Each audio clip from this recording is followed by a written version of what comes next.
Assalamualaikum warahmatullahi wabarakatuh. Salam sejahtera buat kita semua. Kali ini pada kesempatan kedua, pada pertemuan kedua sistem operasi, kita akan membahas tentang teknologi hard disk dan algoritma penjadwalan disk. Nah, jika rekan-rekan mahasiswa melihat, di sini saya ada dua gambar hard disk.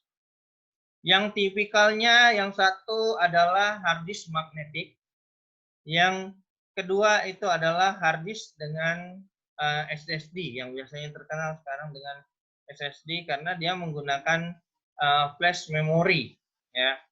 Nah, jadi ini ada dua tipikal hard disk. Sebenarnya ada untuk yang magnetik sendiri itu ada yang 2,5 inch juga, ya. Kalau ini biasanya yang ada di PC-PC sampai saat ini masih ada. Cuman perkembangannya dari tahun 2000 itu, ya, mulai dari teknologi ininya saja, IDA, ya, teknologi kabelnya untuk kecepatan transfer datanya. Dari IDA berkembang menjadi ATA, kemudian berkembang menjadi SATA, kemudian berkembang menjadi SATA 2, kemudian berkembang menjadi SATA 3. Nah, kalau kita bongkar kondisinya seperti ini. Nah,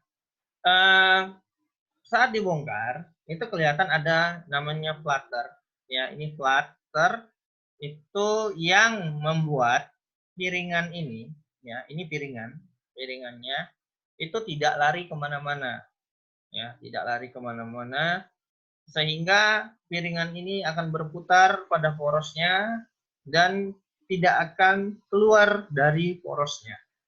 Kemudian heat, nah ini yang untuk membaca data, ya. Jadi setiap ada teknologinya adalah read, write, heat, ya. Jadi read itu membaca, write itu menulis, heat, ya. Jadi ini dalam bentuk jarum biasanya. Nah, berbeda dengan magnetik, ini SSD, dia sama persis dengan flash disk. Jadi tidak ada tidak ada lagi jarumnya atau pembacaan data, ya, pembacaan data. Nah, teknologi hard disk, ya. Kenapa tadi ada dua hard disk? Berarti ada dua teknologi, ya, yang berbeda. Nah, ini teknologinya yang pertama shock protection system. Udah tahu yang namanya shock atau guncangan. Jadi memproteksi dari guncangan. Nah, ini terutama untuk hard disk yang tipikalnya adalah magnetic disk. Itu sangat rentan terhadap guncangan. Jadi dengan adanya teknologi shock protection system ini dapat meredam hard disk tadi, jangan sampai hanya karena satu atau dua guncangan saja data kita hilang, ya. Kemudian ada step monitoring analysis dan reporting atau smart, ya. Jadi bisa memonitoring, kemudian menganalisis dan reporting, ya. Kita melaporkan ke kita tuh kalau seandainya ada back sector segala macam. Step monitoringnya bagaimana tuh yang biasanya muncul untuk scan disk, ya. Berapa persen disknya yang di-scan, ya, C-nya segala macam. Nah, itu step monitoring analisnya. Kemudian direportkan ke kita, ya, reporting ke kita. Ya, itulah sudah pintar hard disknya. Kemudian solid state disk yang tadi, ya, solid state disk itu memang menggunakan teknologi seperti flash disk, ya, karena menggunakan DRAM, ya. Kemudian magnetar sistem, ya, MR. Tadi kalau kita lihat di gambar pertama itu hitnya itu langsung hit, ya. Jadi dia membaca dan menulis, ya, membaca read and write-nya dalam satu tertentu. Tapi, ya, untuk magnetar sistem ini, jadi heat-nya itu memiliki heat yang berbeda antara read dan write. Jadi ada hard disk yang memiliki heat yang berbeda untuk menulis dan membaca. Nah, ini otomatis membuat hard disk itu lebih baik dalam menjaga kualitasnya, ya.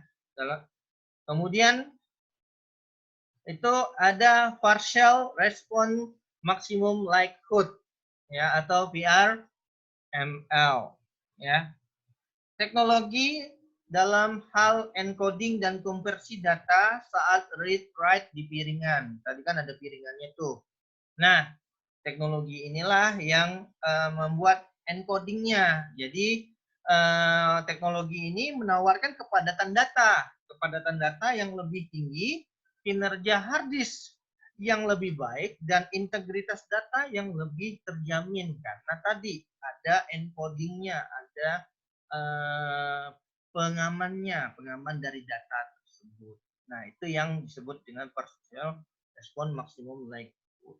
Kemudian hot swap, ya. Hot swap itu adalah sebuah proses memasang peralatan elektronik ke dalam suatu sistem yang sedang bekerja. Jadi misalnya kita ingin memasang hard disk ini dalam kondisi laptop kita sedang hidup. Nah, ya, silakan aja langsung masukkan, dia langsung terdetek di situ, ya.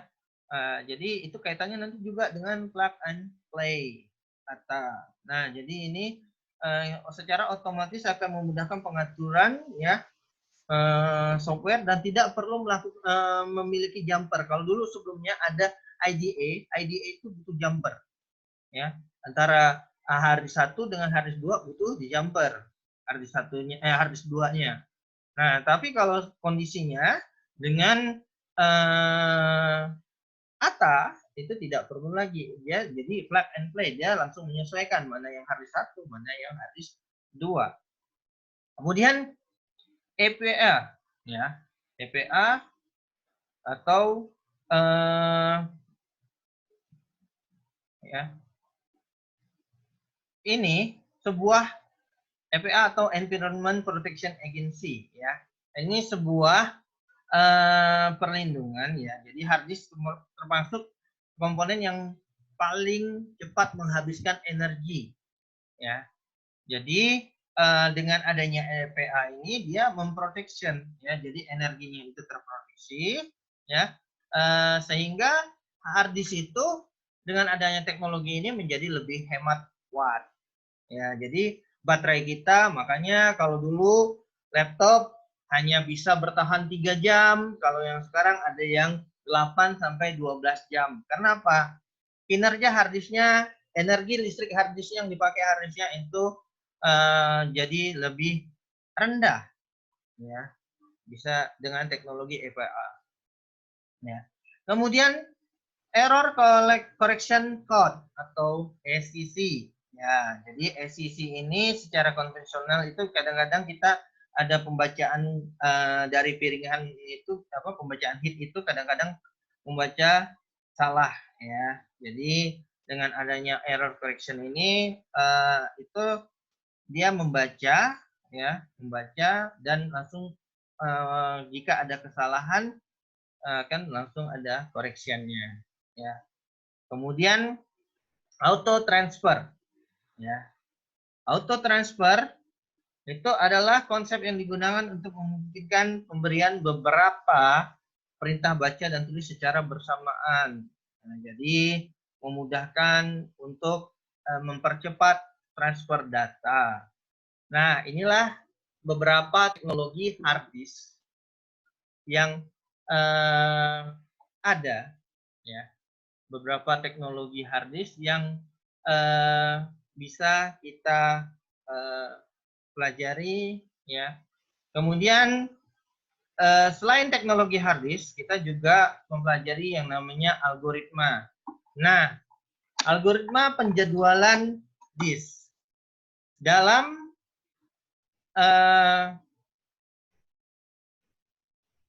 algoritma, ya. Kenapa kita harus menjembatani atau mempelajari algoritma penjadwalan disk.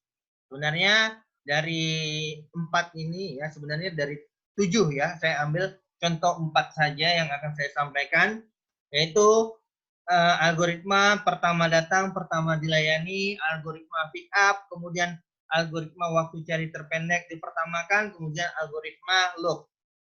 Nah, kenapa kita harus belajar algoritma? Karena kita harus mengetahui pola kerja hard disk sehingga ketika kita membangun sebuah aplikasi menggunakan otomatis tersimpan pada disk, kita tahu pola kerja atau algoritma yang ada pada disk.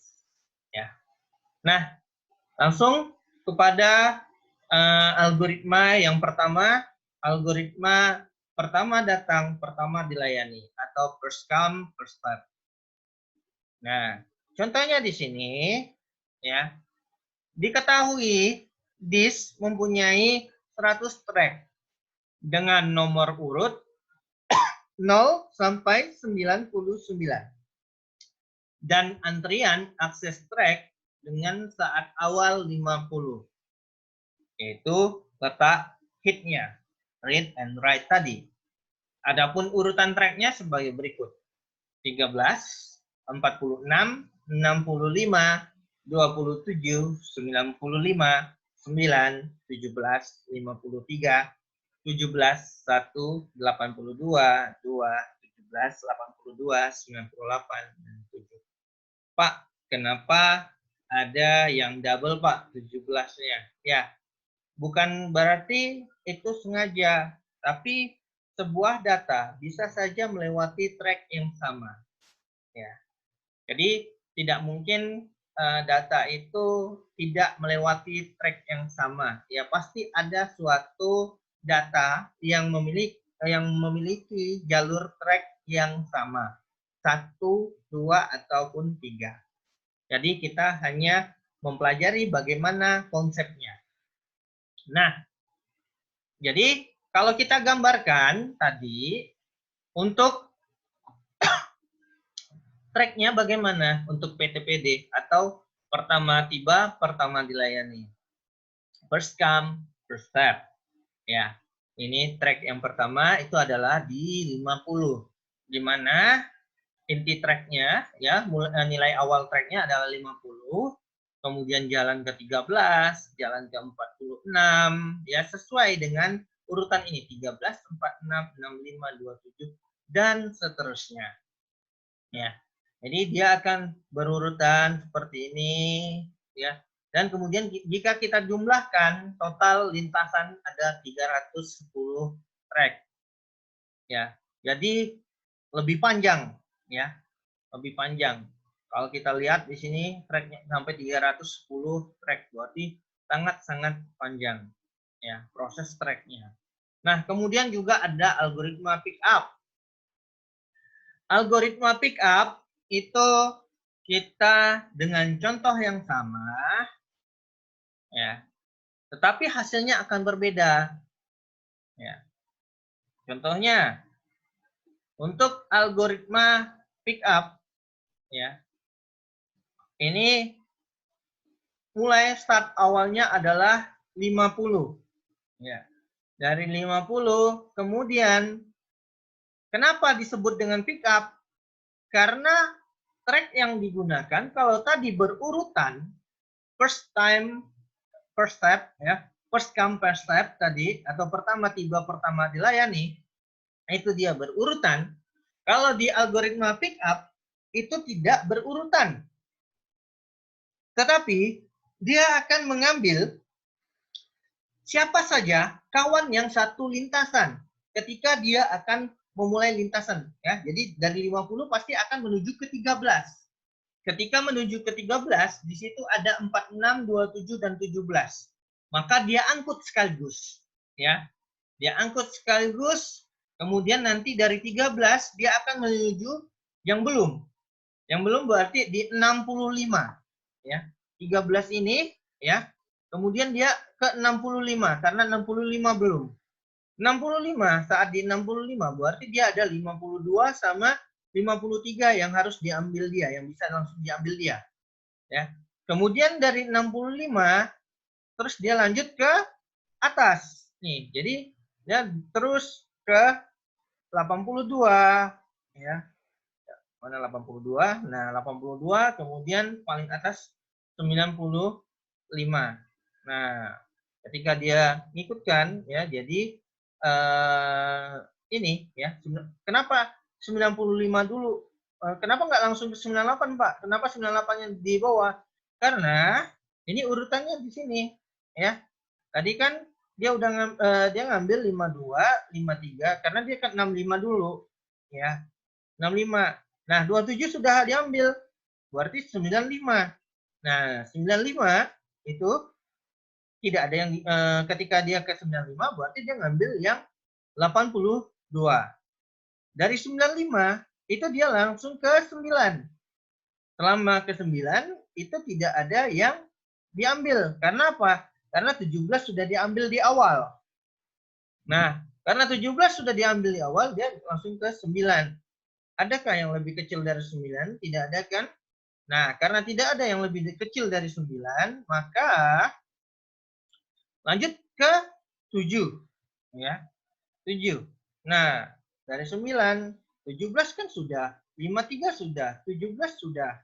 Ya, dia lanjut ke 7. Ya, sebenarnya dia bisa lanjut ke 1 sekaligus. Karena apa? Karena di sini ya 1 dia dia lanjutnya ke 1 nih langsung dari 9 ke 1. Ketika ke 1 ini kan 1, maka 7 dan 2 itu langsung diangkut juga. Jadi yang belum saat ke 1 nih ke saat ke 1 adalah 98 yang belum, maka 98 ke sini.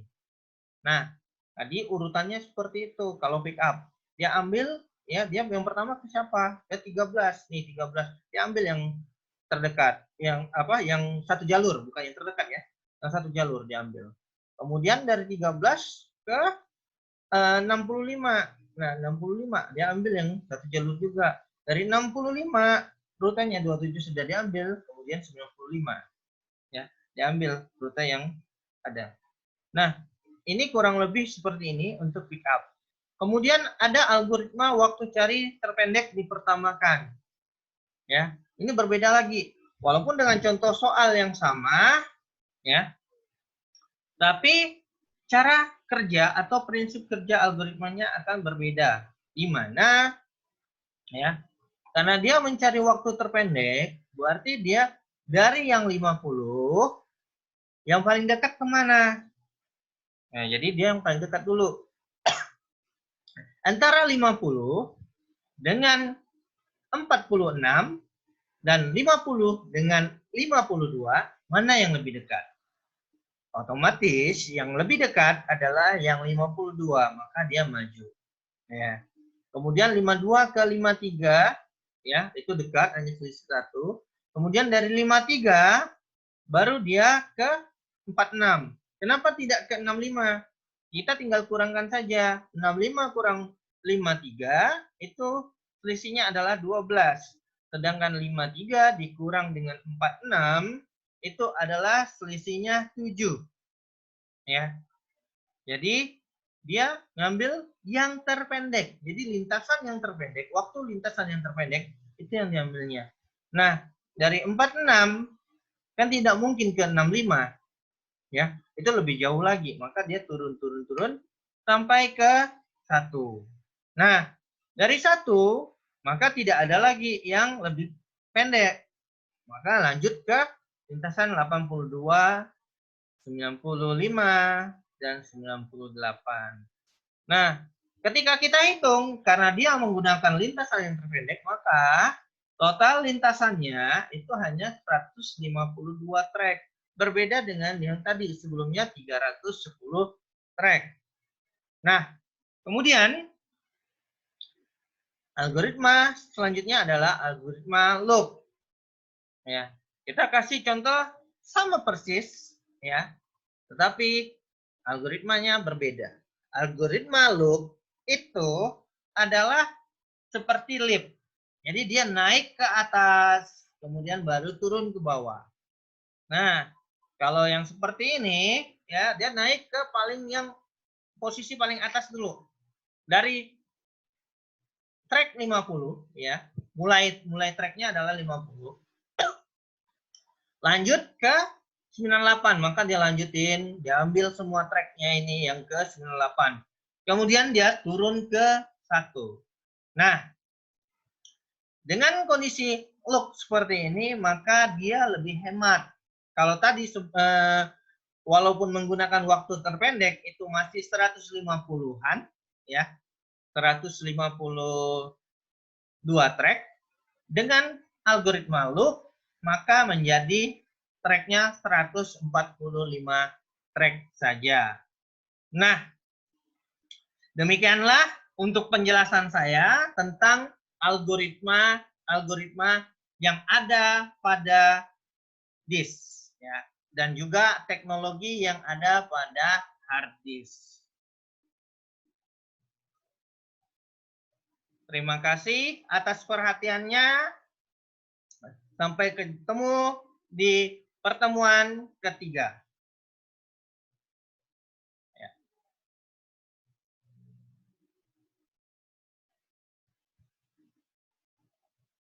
Wassalamualaikum warahmatullahi wabarakatuh.